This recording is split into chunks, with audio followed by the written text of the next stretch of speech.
Hi everyone, this is Marlene de Cespedes with Douglas Elliman Real Estate, and today I'd like to introduce you to a very good friend of mine, an interior designer, Elena Holguin. Hi Hi Marilena. everyone. Hi. And I'd like to talk to her and share with you all her morning routine um, during this time and every day, as well as tips that she can give you in order to set up a home office, as all of us are working from home these days. Um, so, Marilena, what is your morning routine when you wake up every day? Well, the first thing I do is once I get up, I make my bed. So I know that I can't get back into it. And funny enough, sometimes my husband's still sleeping and I make my side of the bed. So I know I can't get back in there. and Does he make his side of the bed when he wakes up? yes, he does. Okay, good. Yeah, yeah, definitely.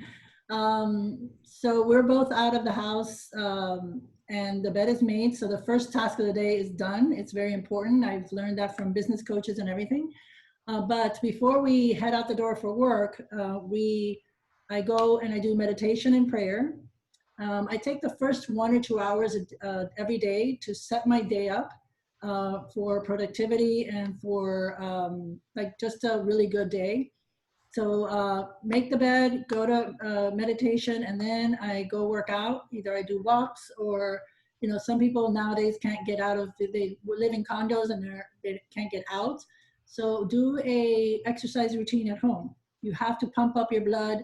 I live in a home where there's, plenty of space and plenty of walkways where there's nobody around. So I actually go out and walk. So anyway, pump your blood up, do your meditation and do some affirmations, put in some earplugs, and I do some affirmations. That's how I set up my morning every 1 to 2 hours in the morning. Yeah. That's great. I've been on several calls for the past couple of weeks, and many of the coaches that I've been listening talk about meds, getting your meds in, and that is meditation, exercise, diet, and sleep, which are so important, and especially to stay positive and motivated during this very challenging time. And it's so funny that you mentioned about making your bed in the morning, because I too have to make my bed before I even go take a shower.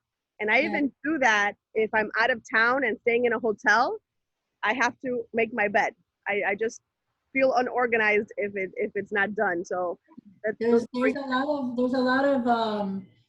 there's a lot of studies out there that making your bed, a simple task like that. I actually this morning saw a video of that's going around about being in quarantine and how you can make the world, one person can make the world better. And it was an old clip from I think he's a general, that when he thought it was so stupid that when he got into boot camp, he's a Navy SEAL, and he thought it was so stupid for his trainers to make them make the bed every day. And it turns out that if you can't do that small task, you can't do big tasks. And I just saw that video this morning. I can share it with you, so maybe you can send it to all your fans. That's a great point. So if you can't do a small task in the morning, how do you expect yourself to do great tasks during the day? That's wonderful. Yeah. So I want to talk to you from your, your interior design side is, we're all working from home. If you have, can you give people tips if they currently have a home office or they don't have a dedicated space for an office? How can they turn something into, or some Okay, so space into? let's start with let's say you already have a space in your home that's either not being used now or full of boxes or whatever, and you want a designated home office. So I think once you clear everything out, the first thing you should do is think about color. The paint color has to be something bright, something that's going to be proactive, something that's not going to make you sleepy. And we're going to do afterwards some, we're going to send you, you said you were going to send all your fans some colors and ideas. We'll talk about that later, but I'll give you some paint colors that you can start with. Then get a really good desk, depending on what you do for a living. Like me as an interior designer, sometimes I'm only using my laptop. but most of the time I have finishes and I have samples. So, you know, I need a lot of space. So it depends on what all you guys do. The desk could be, like 32 by 24, or you might need, like, I need an L-shaped desk. So that's the first thing that goes into the room, because that's the thing that you're going to use the most. I always say to, go very, something that's very functional. It could, obviously it has to be nice looking, but function is the most important thing for your desk. So think about your steps for your work, and then think about your desk. I don't need a lot of drawers, but some people do. So when I'm working with a client, I ask them, what's your daily office like? Your daily office day. Are you going to be putting things in? Where are you going to put things? One of the most important things that people forget about is lighting. Natural lighting, when you're in a home office, natural lighting is great, but desk lamps, even if the natural light is coming in, you really need your desk, a really good desk lamp. And the fourth thing is your desk chair. Some people bring in a dining chair. Some people bring in, some other type of chair that's not conducive to working proactively. So I always tell my clients that get a really good desk chair. You don't want a desk chair that's going to make you so comfortable that you don't want to work. Yeah. Or so straight up. Like a dining chair is really straight up so you can eat. So, invest in a really good desk chair. And then after that, I mean, those are the basic things: the paint color, the lighting, the desk, and the desk chair. I always tell clients, you have to put in things that are going to really motivate you. It could be artwork. It could be things on your desk that remind you of, different things, or positive affirmations in front of your desk. Oh, and then super important, the last thing is how you place your items on your desk.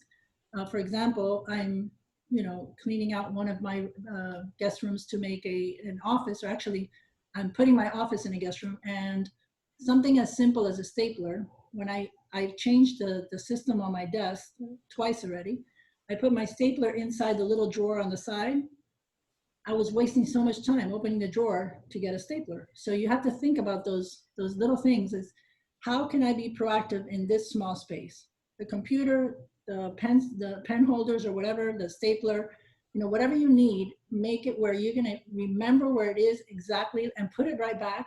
You have to have everything accessible. Yeah, accessible. If you're left-handed, if you're right-handed, it's very accessible, and always put it back, because you waste so much time trying to find the scissors that you place somewhere else and that kind of thing. So put it accessible to however your eyes are going to go, and then you'll be more proactive. So those 4 or 5 things are if you already have a space for a home office. Then a lot of us don't have that, so we're using guest bedrooms and we're using dining room tables. That becomes a little more challenging. I see you are using your terrace, but you told me earlier today that you also work from your sofa, and as a realtor, I'm bouncing around. So I don't have a dedicated office here in my home.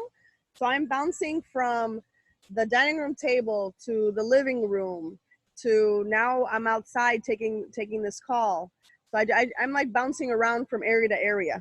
And I think that's great, because me, for example, when I'm in my new home office, which is actually a guest room, and I'll talk about that in a minute, I'm in my home office only probably for sessions. That's a really important thing also that I want to talk about, is putting together like a system of, you're going to do like for me, from 12 to 2, I do design, like very creative items, design presentations and stuff. So everybody in my home knows that not to talk to me at that time. So one of the things that I learned from my kids, actually, because they're both in college and they have classes online, they put on their doors class in session. So we know that we can't just open the door, because the teacher's like right there with 80 or 100 kids, all on their classes. So I got that idea from them, and I actually put together for me a work-in session, do not disturb, and then in pencil I put in time. So I know every day from 12 to 2 I'm doing design work, like creative work. So I'm in my office, but so I put 12 to 2. But you know, like you, I could do phone calls outside. I could work from I could work anywhere in the house because I'm able to do remote. And I think that's important for people to understand is we're all having to work from home. So whether you're working on your dining room table, on your sofa, outside, make sure that you know what you're going to do for that 1 or 2 hours, and to be able to get it done, tell the people around you, look, I'm going to do a Zoom call now. Please don't disturb me. Or, you know, obviously if there's little kids around, it's going to be a little harder, but, you know, speak to your spouse. So tips on how to set up when you don't have a home office. Guest bedroom, you can open up a corner of a guest room, and you can still leave your guest bed there, but you can put a little desk on the corner. And remember, the lighting is important, you know, how you structure your desk, all of other things that I talked about are important. If you don't have a guest bedroom, because they're all taken, then your dining room table.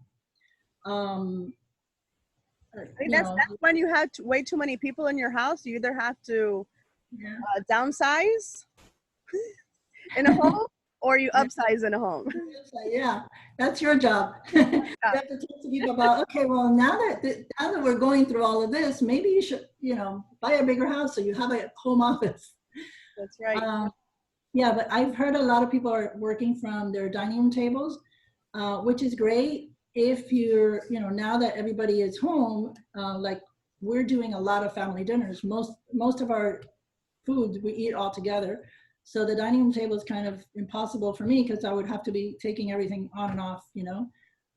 But some people, you know, if you're like, you know, like you could work on your dining room table, you have older kids, and your table's big enough where you could, the three of you could eat on one side and your desk could be on the other side.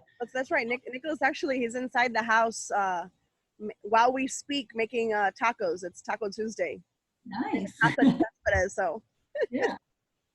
So if you're working on your dining room table or if you're working on your coffee table, again, remember, you know, you could still put your stapler and your pencil holder and anything you need at arm's reach and exactly where you need it every day. Still remember your lighting is important. And also remember comfort is important. Don't get so comfortable that you want to like lay down on the sofa and sleep instead of, you know, doing your work. Yeah, those are great tips to not only stay productive, but to also keep the peace in your home. A lot of people, I mean, I have 3 older children. I'm here just with my youngest, Right. who's 23. So it's just the 2 of us here, but the other homes that, you know, maybe they have multiple children and are homeschooling. I think having that structure and that plan, you know, that everybody knows during the day, if you put a sign on your door, you're actively on a call or working, so not to disturb. So I think those are very good points. Yeah, even when you have little kids, you can always, you know, they can always help you make your signs so they know mom or dad are working because I made this, you know, that you get them involved. Like you let them paste the sign on the door with Scotch tape or whatever, so they know that you're busy for those 2 hours. And I think doing 2-hour increments is also good because not only for you, because you're like, I'm focusing 2 hours on networking, you know, or not networking, we're not doing that now, but like phone calls or but virtually. Virtually, yeah.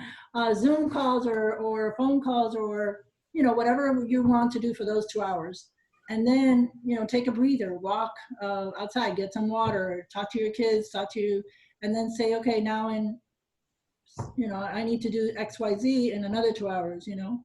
Well, I have that's a great point, because I have a very good friend of mine and a Douglas Elliman colleague in New York City, and he's actually out in the country right now with his family. And what they did, or what they're doing, is they bought a whiteboard, you know, with a marker, and every night, him and the kids, they go and they write down what their schedule is for the next day, whether it's, you know, Paul is maybe going to be on a Zoom call, or he's a chef, so he's going to be, you know, cooking live, or the kids have schoolwork, or they're going to be doing, you know, physical ed outside, or they're going to be recording a TikTok video. All of that is already planned out the night before. So each of them know, and it's working out great for them. So that is a great idea. I love that idea.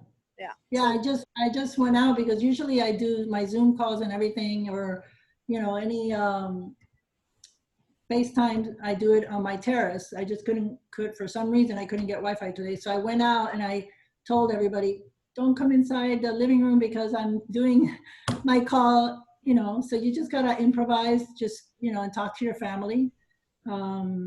Make sure that everything is, you know, that everybody knows what you're doing. That's great. So what we're gonna do after this call is we'll link, after we share this recording, we'll share some links of just a few ideas of where they could purchase furniture and desks and lamps, and they paint colors. And then if anything, you know, if they want to move forward with, you know, with paint color, they can either reach out to you, or I can give them, you know, I'll link your information to the post as well. But Maria Elena, if you want to give your contact information, anybody who wants to reach out to you? Yes, you can email me or call me. My phone number is 305-796-8591. My Instagram is mholguin, so you can actually, it's Holguin, Holguin, HOLGUINME.